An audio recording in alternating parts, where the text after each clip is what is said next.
Ces gens, ils étaient comme vous. Ils se pensaient tranquilles. Jusqu'au jour où cet esprit a été relâché du gouffre, du fin fond des abîmes. Cet esprit-là est sorti.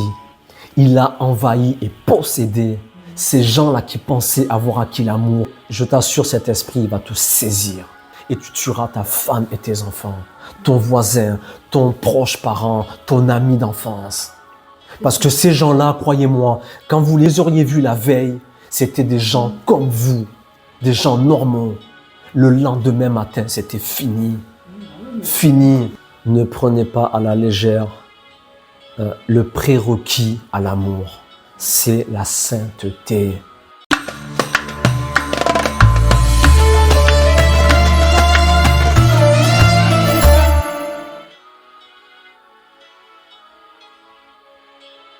Les amis, Shabbat Shalom, on va aborder un thème aujourd'hui. Un thème, moi je vous dis la vérité, c'est mon thème préféré, mais c'est l'un des thèmes les plus mal compris, je crois, au monde, et peut-être même le moins apprécié, c'est la sainteté. La sainteté. Là, c'est la paracha que l'on appelle Kedoshim, et en fait, dans cette paracha, Lévitique 19, verset 1, l'Éternel parla à Moïse et dit « Parle à toute l'assemblée des enfants d'Israël et tu leur diras « Soyez saints, car je suis saint, moi l'Éternel votre Dieu. » Soyez saints, car je suis saint, moi l'Éternel votre Dieu. La sainteté. Qu'est-ce que la sainteté?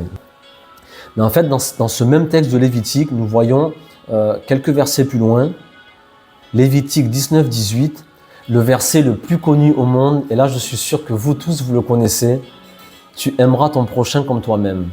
C'est là que moi, voilà, ce que j'aimerais vous dire, c'est que quel est le rapport entre soyez saints, car dans la paracha Kedoshim, là, au verset 2, je crois, soyez saints car je suis saint, moi l'Éternel votre Dieu, et au verset 18 de Lévitique 19, tu aimeras ton prochain comme toi-même. Et ça, moi, je vous dis franchement, c'est ce que Dieu m'a mis à cœur de vous partager cette semaine, parce que c'est un message que je n'ai jamais entendu, ni des rabbinim, ni des pasteurs. On vous prêchera toujours, tu aimeras ton prochain comme toi-même, et des sermons sur ce verset, il y en a 1 milliard, des milliards, il y en a de partout, sous toutes ces formes. Et soyez saints car je suis saint, vous allez trouver aussi de très nombreux messages sur ce verset, mais jamais encore je n'ai entendu le parallèle dans la paracha Kedoshim, soyez saints car je suis saint, moi l'Éternel votre Dieu, et au verset 18, tu aimeras ton prochain comme toi-même, je suis l'Éternel. Quel est le rapport entre les deux? Je vais faire répéter toi aussi, tu vas voir. Comment? C'est une question de séparation. C'est parfois de ceux qui... Tu peux répéter ça? Non, mais on va y arriver, on va y arriver. En tout cas, c'est... Préparez-vous, moi j'ai kiffé. Ah ouais, trop bien. Moi, si vous voulez, mon travail, c'est de toujours nous faire monter un peu plus. Parce que si on s'arrête à ce que tout le monde comprend, on va stagner en fait. Et c'est pour ça d'ailleurs que nos générations stagnent et que même il est écrit que dans la fin des temps, l'amour d'un plus grand nombre se refroidira, etc. Donc, et nous voyons, et ça je dois être honnête aussi avec vous, même dans nos communautés, dans nos églises, les gens ne s'aiment plus tant que ça. Je vous dis franchement, souvent on fait bonne figure. Nous avons connu les communautés, voilà, 400, 500 personnes. Et pour la région, c'est beaucoup. Parce que dans d'autres régions du monde, il y a ce qu'on appelle des méga churches. Il y a des communautés de 10 000, 20 000. Donc là, c'est un autre monde.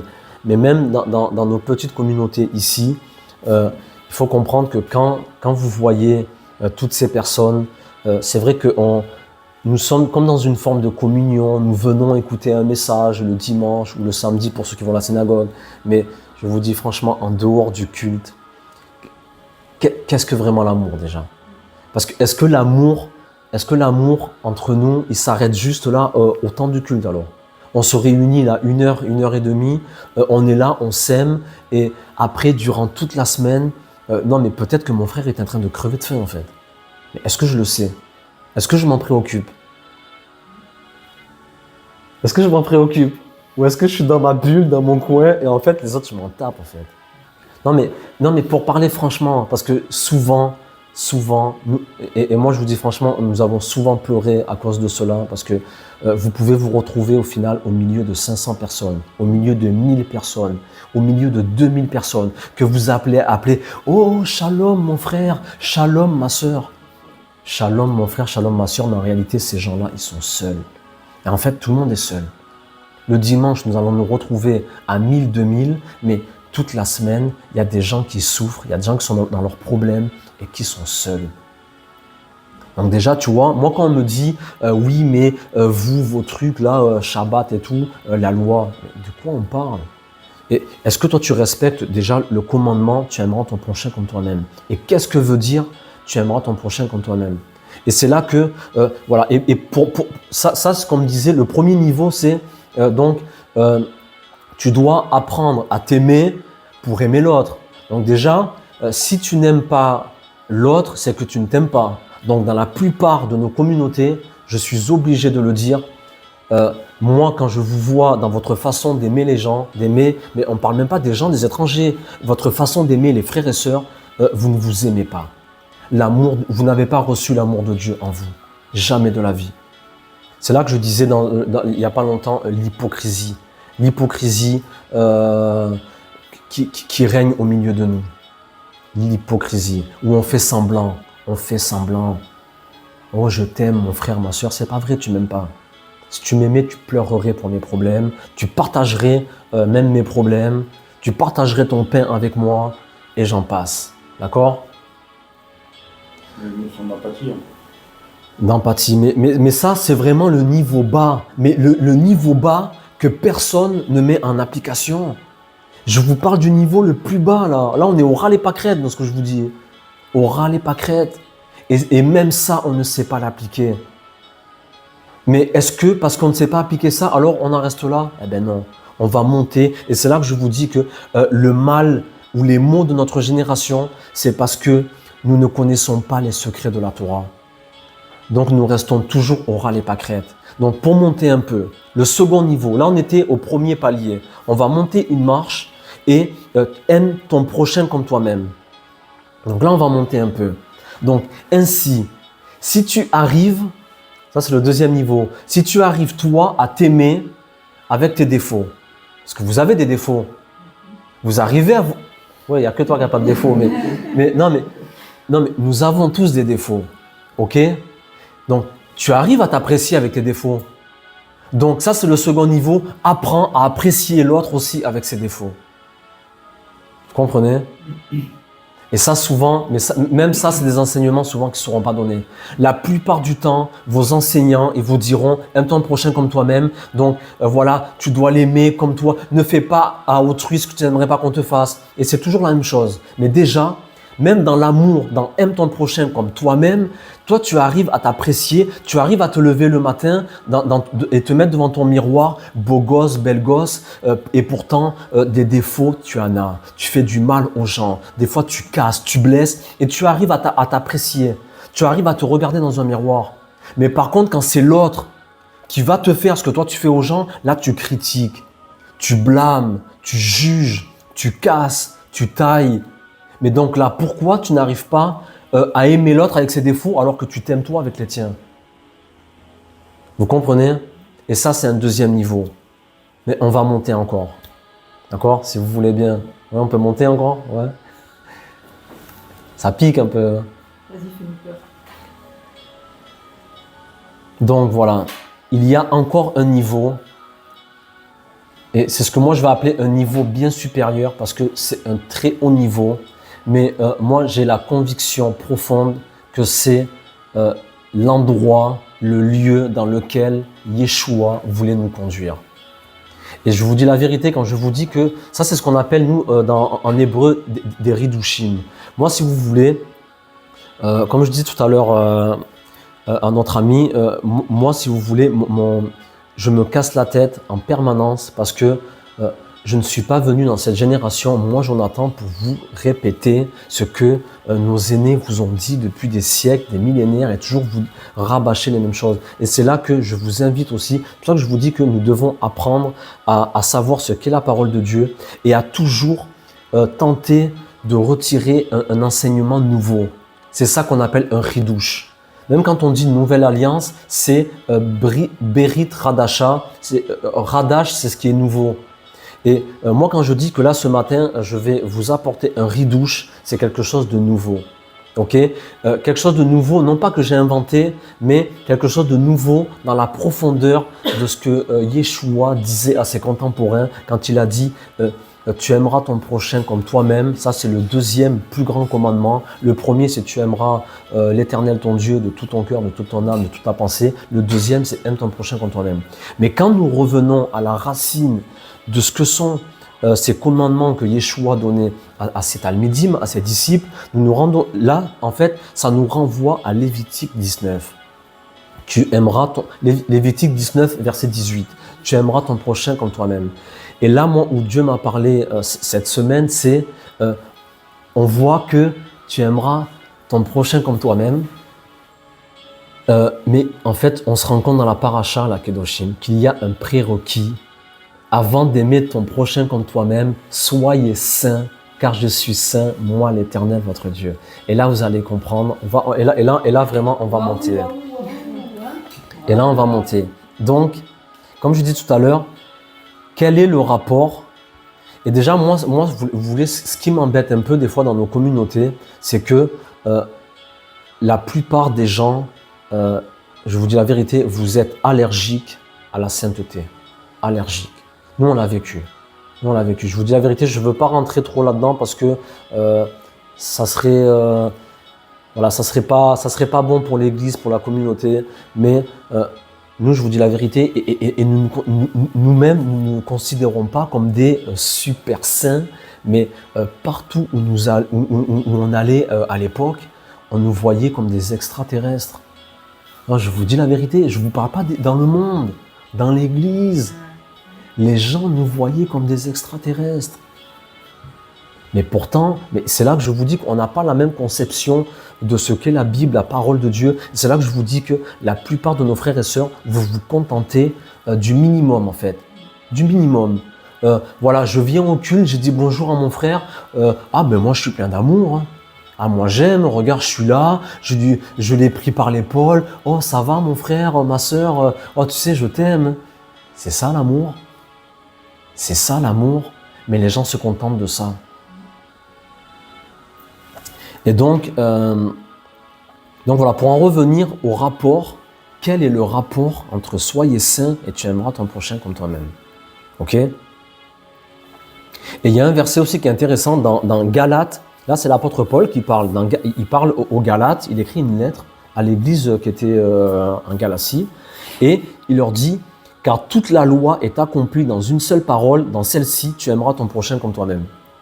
Et nous, souvent, c'est là que, quand on parlait à nos frères et sœurs, ou qu'on leur montrait un peu, si tu veux, le bon témoignage et l'exemple de ce qu'est la sainteté, on nous disait, oui, mais voilà ce verset. Ce verset, on nous l'a rabâché 1 milliard de fois. Car toute la loi est accomplie dans une seule parole, dans celle-ci, tu aimeras ton prochain comme toi-même. Donc, en fait, il n'y a plus rien à faire, en fait. À partir du moment où je suis venu au culte et que je t'ai montré un peu d'amour, toute la loi est accomplie là-dedans. Mais ça veut dire quoi? Ça veut dire quoi?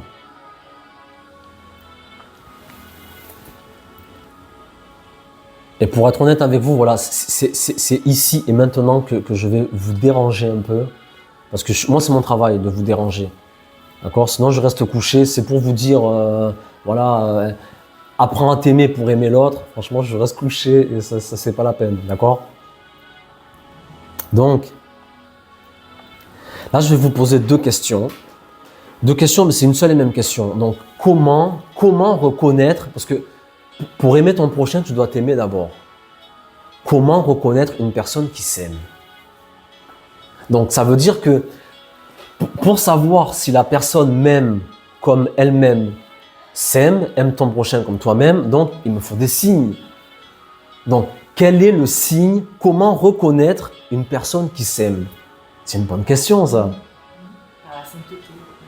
C'est une bonne question. Donc, ensuite, quel est le signe? Bon, c'est la même question, mais pour un peu creuser encore un peu, quel est le signe te donnant l'assurance?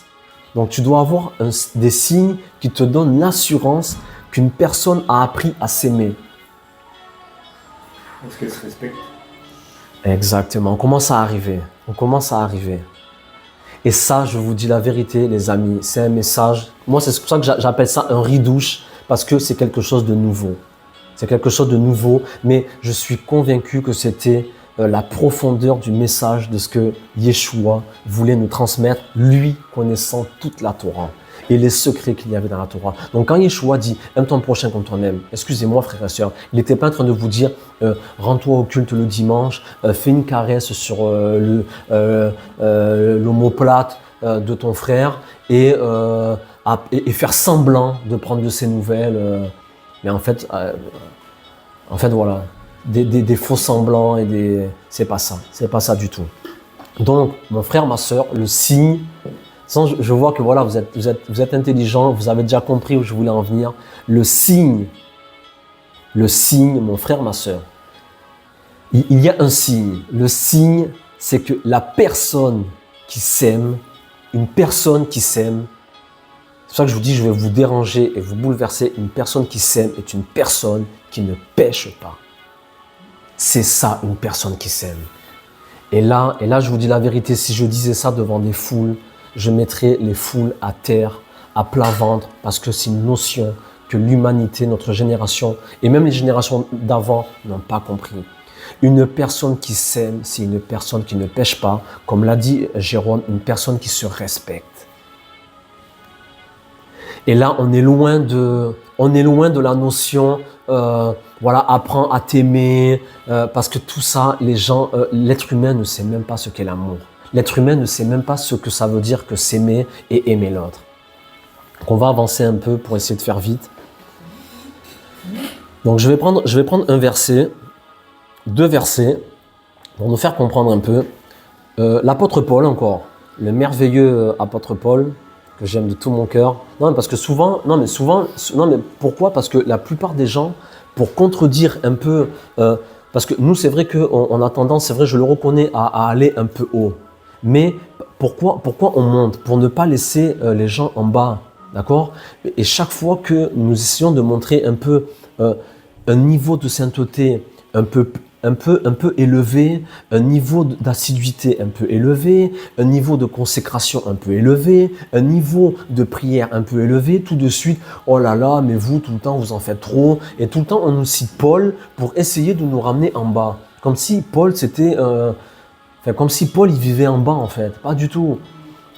Donc, c'est pourquoi j'aime citer Paul. Et Paul, il dira aux Corinthiens, cette fois, tout à l'heure, il s'adressait aux Galates. Maintenant, là, Paul, il s'adresse aux Corinthiens, à l'église de Corinthe. Parce que Paul, il bâtissait des églises un peu partout. Et donc, il envoyait souvent des lettres aux gens. Il allait leur rendre visite. Et là, Paul, dans 1 Corinthiens, chapitre 6, versets 18 et 19, il dira ceci. « Fuyez l'impudicité. » Point. Mais j'ai pas fini. Mais fuyez l'impudicité. Il n'a pas dit laissez de côté, attention, il a dit fuyez. Mais là, j'aimerais que vous ouvriez vos esprits à imaginer ce qu'est un homme qui fuit. La fuite. Fuyez l'impudicité. Prends tes jambes à ton cou et fuis. Fuis. Fuyez l'impudicité. Écoutez, quelque autre péché qu'un homme commette, ce péché est hors du corps. Donc je reprends, fuyez l'impudicité, car, je paraphrase, quelque autre péché qu'un homme pourrait commettre, ce péché est hors du corps. D'accord? Ça ne veut pas dire que ce n'est pas un péché. Paul, là, il l'appelle quand même péché, mais ce péché est hors du corps. Mais celui qui se livre à l'impudicité, pêche contre son propre corps. Et là, je vais insister. Donc, fuyez l'impudicité. Celui qui se livre, donc, tu deviens un livreur de toi-même. Celui qui se livre, mais généralement, c'est quelqu'un qui livre quelque chose. Tu es en capacité de te livrer toi-même. Est-ce que vous vous rendez compte de ce qu'il dit, de quoi Paul parle? Paul, il ne dit pas celui qui t'a livré, celui qui se livre lui-même à l'impudicité pêche contre son propre corps. Ne savez-vous pas que votre corps est le temple de l'Esprit Saint? Ça, vous connaissez, j'en parle souvent. Ne savez-vous pas ces choses? Votre corps est le temple de l'Esprit Saint qui est en vous, que vous avez reçu de Dieu et que vous ne vous appartenez point à vous-même. Et c'est là que, quand on voit la notion de temple, du temple que nous sommes, donc nous sommes une demeure spirituelle, je le dis souvent.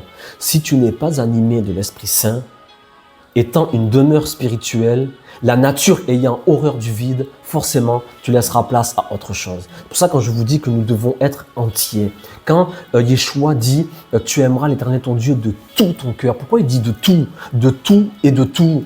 Parce que si tu laisses le moindre espace dans ton cœur, dans ton âme et dans ton corps, tu laisseras la place pour autre chose. Mais sauf que l'Esprit de Dieu ne pouvant cohabiter avec des esprits impurs, l'Esprit de Dieu va se retirer du temple que tu es. Et là, tu laisseras la place pour toute autre chose. Vous comprenez? Donc, le secret de ce verset, c'est que celui qui pêche, et je pèse mes mots, là, je ne vous ferai pas un cours sur ce qu'est l'impudicité, parce que je sais que même ça, vous avez, comme là, aime ton prochain comme toi-même, vous avez vos idées à vous de ce qu'est l'impudicité. Si je commence à rentrer dans ce qu'est l'impudicité, croyez-moi, ça va être compliqué pour vous. Je vais pas dire pour nous, parce que le péché de l'impudicité, fuyez, c'est pas quelque, je vous dis franchement, même si nous avons des problèmes à régler, mais il arrive un niveau où ces choses-là, ça ne doit plus te concerner. Et même Paul, il le dira clairement, en fait, que ces choses concernant l'impudicité ne soient même pas mentionnées parmi vous. C'est des choses qu'on ne devrait même pas parler entre nous.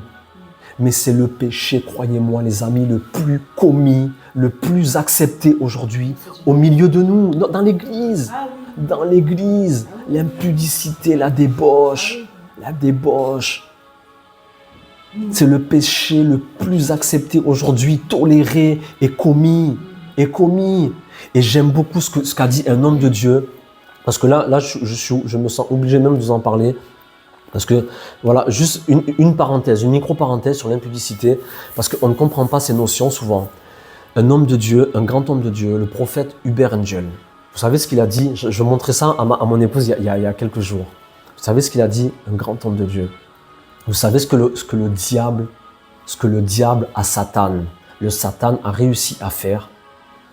Vous savez ce qu'il a réussi à faire dans cette génération? Il a réussi à faire que, aujourd'hui, toute cette génération, et je ne parle pas des païens, je parle de ceux qui sont dans l'église, je parle même d'hommes de Dieu qui servent Dieu, de pasteurs, de femmes de pasteurs.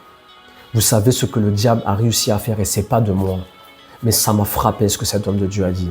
Il a dit, le diable aujourd'hui a réussi à faire en sorte d'appeler vos sous-vêtements bikini. Comme ça, quand vous allez à la plage, ah mais je ne suis pas en sous-vêtements, c'est un bikini.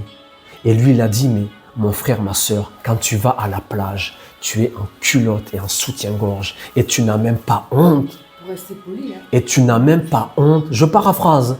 Et tu n'as même pas honte. L'apôtre Paul dira que l'impudicité ne soit même pas mentionnée, que ces choses ne soient même pas mentionnées parmi vous. Mais en fait,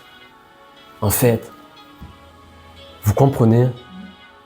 C'est-à-dire que le diable a réussi à mettre dans l'esprit de nos frères et sœurs croyants, chrétiens, qui vont à l'église, qui lisent la Bible tous les jours, que quand je suis à la plage, ah non, je ne suis pas en soutien-gorge et en culotte, je suis en bikini, je suis en maillot. Tu es en soutien-gorge, tu es en culotte. Ça, mon frère, ma sœur, à la plage devant tout le monde. Et bien aimé, j'ai pas trop envie d'en parler même, mais entre frères et sœurs, avec le pasteur, la femme du pasteur. Là, le samedi, tout le monde est à la plage, normal. Tu es en culotte et en soutien-gorge devant tes frères et sœurs. Et le dimanche, je te vois sur la chaire en train de chanter la louange, de prêcher. Que Dieu nous préserve. Non, mais que Dieu nous préserve de telles choses. Et là, c'est pour ça que je vous dis, et les gens pensent que l'impudicité, c'est j'ai trompé ma femme. Ça va bien plus loin que ça. On revient à notre sujet. Je ferme la parenthèse et nous revenons à notre sujet initial. Celui qui pêche, le secret de ce verset. Tu aimeras ton prochain comme toi-même. Nous voyons qu'il y a un prix. Regardez, mais vous pensez que Dieu ne sait pas? Dieu s'est révélé à son prophète Moïse comme ça, de n'importe quelle façon. Au verset 18, tu aimeras ton prochain comme toi-même. Mais pourquoi tu n'arrives pas? Tu ne vois pas que ce commandement qui est le plus grand des commandements d'après Yeshua, mais dans ce même chapitre, tu vois qu'il y a un prérequis en fait. C'est ce que l'on appelle un prérequis. Au tout début du chapitre, avant que l'Éternel dise à Moïse « Aime ton prochain comme toi-même », il est écrit « Soyez saints car je suis saint ». Car celui qui pêche ne sème pas. Et en conséquence, celui qui ne sème pas ne peut donc pas aimer son prochain. Pourquoi? Il faut comprendre que l'amour de soi ne réside que dans la volonté et le désir profond d'être saint et ainsi demeurer à l'image de Dieu. Nous avons été créés à l'image de Dieu. Le prérequis pour aimer ton prochain comme toi-même, c'est la sainteté. Pourquoi? Nous allons comprendre pourquoi. C'est une bonne question. Là, je vous ai donné un peu les bases, la clé. Mais pourquoi? Parce que si je suis malsain, si je suis pervers, et que je m'aime dans mes folies et dans mes perversions. Vous comprenez de quoi on parle? Si je m'aime dans mes folies, dans mes pulsions et dans mes perversions, alors je vais aimer mon prochain comment? De manière inappropriée, de manière inadaptée. Je vais aimer mon prochain de manière perverse. Je suis pervers. Je m'aime dans mes perversions. Je vais aimer mon prochain comme moi-même. Non, il y a un prérequis avant d'aimer ton prochain. Soyez saints car je suis saint. Moi l'Éternel votre Dieu. Vous comprenez? Et c'est pourquoi notre génération n'avance pas, n'évolue pas. On te dit aime ton prochain comme toi-même. Oh, l'amour, Jésus t'aime. Il faut aimer les gens. Mais je suis fou dans ma tête. Je suis pervers, détraqué. Et ça qu'on ne vienne pas me dire parce que, ouais, mais non, si. Je vous dis la vérité, les gens sont pervers, même au milieu de nous. Si nous sommes honnêtes avec nous, dans nos têtes, dans nos esprits, même si tu vas être... Bon, je ne veux même pas parler de ça parce que ça serait après, non, c'est que ce ne soit même pas mentionné parmi vous, Paul y dira. Donc, c'est des choses qu'on ne devrait même pas parler. Donc, une question, parce que je connais un peu cette génération. Oui, mais tu t'exagères toujours, tu vas chercher des trucs, on ne sait pas d'où. Écoutez-moi, pourquoi Dieu a créé ce monde? Pourquoi Dieu permet la souffrance, le chaos et le malheur depuis des millénaires? Pourquoi Dieu a trouvé bon de faire descendre Jonathan et vous, ici présents, dans cette génération? Juste pour galérer, pour souffrir alors. Le but de la descente sur la terre dans un monde comme celui-ci, c'est de s'élever. Nous venons d'un monde très haut. Pourquoi Dieu nous fait descendre en bas? C'est là que je vous dis qu'il faut réfléchir. Mais cette société passe son temps à vous accaparer l'esprit pour que vous ne réfléchissiez plus. Je viens d'un monde, on en avait parlé ça dans le monde éternel, je viens d'un monde sublime, d'un monde que l'on appelle félicité, etc. Pourquoi Dieu me fait descendre dans le plus bas des mondes? Pour qu'on connaisse le bas des mondes, pour qu'on puisse remonter. Mais pour qu'on puisse s'élever encore plus. Mais sinon, quelle serait Regarde, je viens d'un monde très haut. Dieu me fait descendre en bas, mais juste pour remonter au monde d'où j'étais? Non. Dieu me fait descendre en bas pour que je remonte encore plus haut. Mais pour monter plus haut que le monde d'en haut, il faut que je descende en bas. Parce que là, je vais apprendre à me sanctifier, à me séparer, à m'élever. Mais ça ne passe que par le biais du corps. Moi, je suis déjà une âme là-haut. Dieu me fait intégrer un corps. Et qu'est-ce que dit Paul? Là, nous l'avons vu tout à l'heure. Il n'y a pas plus grave péché que l'impudicité, car celui qui pêche dans le péché de l'impudicité, il pêche contre son propre corps. Et ne savez-vous pas que Dieu a mis cette âme dans ce corps que parce que ce corps est le temple de l'Esprit de Dieu? D'accord?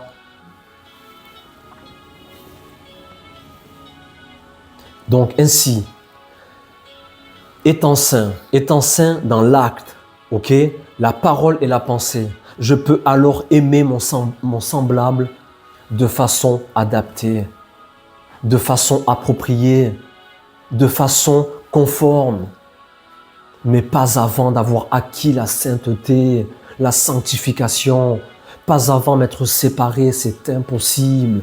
Et c'est pourquoi je vous dis, mes frères et sœurs, les gens partout où nous sommes allés, où je vous dis la vérité, même Dieu, à un moment donné, nous a séparés, nous a mis de côté parce que ces gens-là, je vous dis la vérité, ils ne peuvent pas m'aimer. Mais est-ce que ça veut dire que moi, ces gens, je les aime pas?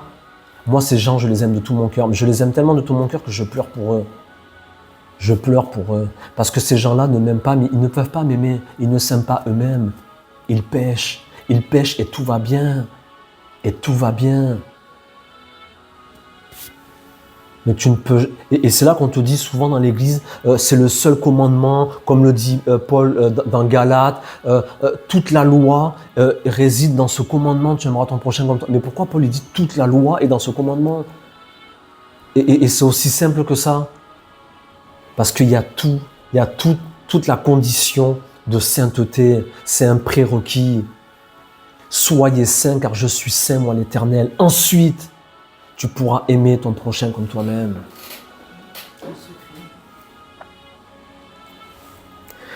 Et pour finir rapidement, il faut absolument comprendre une chose. Dans l'homme, quand je dis l'homme, c'est l'homme et la femme. Dans l'homme, avec un grand H, se trouvent deux natures. Il y a deux natures dans l'homme. Ça, vous devez vraiment le comprendre. Deux natures. L'homme peut être un prédateur impitoyable. Je pèse mes mots.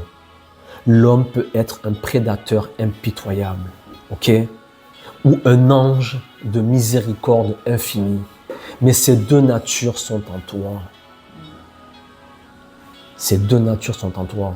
Et si tu ne prends pas soin tous les jours, à chaque heure, à chaque minute, de te sanctifier, de faire disparaître la mauvaise nature qui est en toi, croyez-moi sur parole, il viendra un jour, et vous allez le voir ça très bientôt. Et je ne suis pas en train de vous dire comme si je prophétisais quelque chose, mais dans tous les cas, c'est une prophétie, c'est biblique. Vous allez le voir dans très peu de temps. Mon épouse s'est penchée sur un cas depuis quelque temps. C'est la guerre qu'il y a eu, le génocide qu'il y a eu au Rwanda. Je ne sais pas si vous peut-être vous avez entendu parler, même si vous étiez jeune pour certains. Écoutez les amis, ces gens-là étaient pour certains de très bonnes personnes qui aimaient, mais à un bas niveau, comme je l'ai vu précédemment, qui aimaient au plus bas des niveaux leurs prochains comme eux-mêmes. Donc ils disaient moi j'aime mon prochain comme moi-même. Je ne fais pas à l'autre ce que je n'aimerais pas qu'il me fasse. Et ça s'arrêtait là. Jusqu'à ce que un esprit de folie, les amis, soit entré dans le cœur de ces gens qui pensaient aimer leur prochain comme eux-mêmes. Mais nous en sommes arrivés à un point où un esprit de folie du jour au lendemain. Du jour au lendemain, oui. La tribu là, Hutu, en arrivait à vouloir détruire la tribu Tutsi.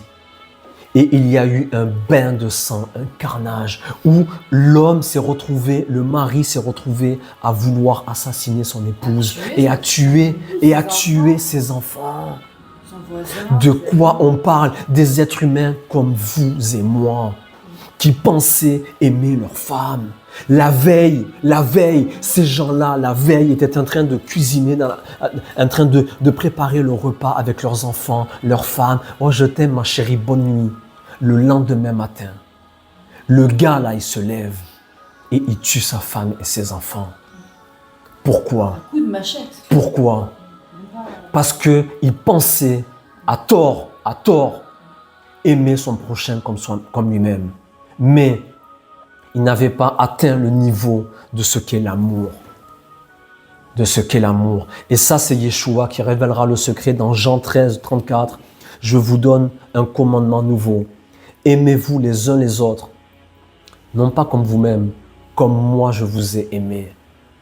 Et c'est plus la même donne. Aimez-vous les uns les autres comme moi je vous ai aimé. Mais comme moi je vous ai aimé, Yeshua, et souvent on va nous dire, parce qu'il a donné sa vie pour les autres. C'est vrai. Donc, exactement. Donc, ça veut dire que aimer l'autre, c'est je suis prêt à mourir pour lui. Mais Yeshua, nous l'avons vu, il n'a jamais fauté, ni en acte, ni en parole, ni en pensée. Donc quand il a dit, Yeshua, aimez-vous les uns les autres comme je vous ai aimé, lui, Yeshua, il dit, il est la parole faite chair. Donc le prérequis de Lévitique 19, 18, il le connaissait. Soyez saints car je suis saint, moi l'Éternel votre Dieu. Ensuite, tu pourras aimer ton prochain comme toi-même. Une fois que tu auras acquis la sainteté. Sinon, je vous dis, bien-aimés, croyez-moi sur parole, vraiment. Parce que ce danger vous guette à tous. À tous. Aujourd'hui, là, voilà, ça va bien encore. Ah, moi, je sens, je suis bien dans ma peau, dans mon esprit. Jusqu'au jour où cet esprit-là qui est venu titiller les Rwandais, là, en 94, 98, 94. Cet esprit-là, croyez-moi bien aimé, ces gens-là, ils étaient comme vous. Ils se pensaient tranquilles. Jusqu'au jour où cet esprit a été relâché du gouffre, du fin fond des abîmes. Cet esprit-là est sorti. Il a envahi et possédé ces gens-là qui pensaient avoir acquis l'amour. Les amis, les voisins, ils étaient voisins de 30 ans, 40 ans. J'ai vu les enfants grandir. Et surtout que même là-bas dans la culture, les gens, souvent, ils vivent les maisons ouvertes. Tout le monde qui amenaient leurs propres enfants pour les faire assassiner par les autres. Écoutez, et c'est là que j'aimerais attirer votre attention. Et c'est là que j'aimerais attirer votre attention. Ne croyez pas que vous soyez à l'abri. Cet esprit-là vous guette parce qu'il sera relâché une puissance bien pire dans la fin des temps que ce qu'il y a eu. Et même ça, le Rwanda, c'est un exemple parmi tant d'autres. Oui, mais excusez-moi, Yeshua, il a dit, il y aura comme il n'y a jamais eu. Il va se passer dans les temps à venir ce qu'il n'y a jamais eu auparavant. C'est écrit. C'est écrit. Et c'est une parole du Rabbi lui-même. C'est pourquoi, vraiment pour finir, j'aimerais vraiment que vous compreniez. Arrêtez de blaguer avec la sanctification. Je parle à la génération. Arrêtez de blaguer avec la sanctification. Si tu n'as pas atteint le degré, je parle en degré, le degré requis pour être protégé de cet esprit de folie qui va se déverser sur l'humanité. Yeshua a dit, vous serez persécutés, vendus, tués à cause de moi. Et croyez-moi, les amis, si vous ne vous êtes pas préparés à cela, vous qui pensez aimer les gens, vous qui pensez être même mieux que les autres, parce que je vous connais même dans les milieux religieux des orgueilleux. Parce que oui, vous avez fait un petit effort supplémentaire par rapport aux autres, mais vous êtes des orgueilleux parce que vous vous asseyez en permanence sur vos acquis. Et c'est là que je dis non, attention, attention. Tu t'asseyeras sur tes acquis quand tu auras atteint la stature parfaite du Christ, de Yeshua. Là, tu pourras t'asseoir, mais pas avant, pas avant. Parce que cet esprit, le jour où il sera relâché, toi qui a pensé, mais je t'assure, cet esprit il va te saisir et tu tueras ta femme et tes enfants, ton voisin, ton proche parent, ton ami d'enfance. Parce que ces gens-là, croyez-moi, quand vous les auriez vus la veille, c'était des gens comme vous, des gens normaux. Le lendemain matin, c'était fini. Fini. Fini. Dans un reportage, il témoignait que c'était le parrain des enfants qui est venu tuer le père des enfants et il disait, le Satan est rentré en moi et j'ai tué mon ami. Et il témoignait de ça justement, Il avait été rempli d'un Il y a esprit, eu- c'est pour ça qu'il avait, Il y a eu qu'il avait tué. en nombre 800 000 morts par rapport à d'autres génocides qu'il y a déjà eu, c'est pas grand chose, mais au niveau de la façon de tuer, ça a été, mais pour moi, une des pires histoires. Ben oui, hein. Bon, pour finir, en tout De toute cas, façon, il a raison. voilà, Il a eu raison. le message là vraiment, c'était vraiment un ridouche que je voulais amener à la génération. Vraiment, ne prenez pas à la légère le prérequis à l'amour. C'est la sainteté. Voilà, je vais clôturer là-dessus. Bon, en tout cas, les amis, merci. Que Dieu vous bénisse. Shalom à tous. Une excellente semaine. On se retrouve très bientôt. Shalom.